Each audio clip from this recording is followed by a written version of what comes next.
It was 10th of November 2019. That day, I realized what a friend is actually worth.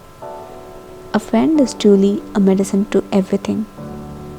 That day, that is on November 10, 2019, in the morning when I woke up, I wasn't feeling well. I had headache and was feeling feverish. I wasn't even able to have breakfast properly. I took almost 2 hours just to finish 3 sandwiches. Later, I was just lying down when my best friend suddenly came into my room and gave me a surprise. I met her after almost 3 months that day. We spoke for about 30 to 40 minutes and she also gave me an amazing gift.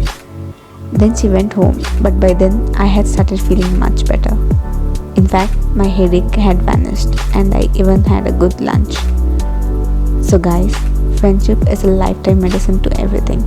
So if you have a special friend, don't ever hurt them or let them go. Lots of love to all my friends out there. And the gift my friend gave me was an amazing card. I've also uploaded a video of it. The link is in the description below. Do check it out. See you all in the next video.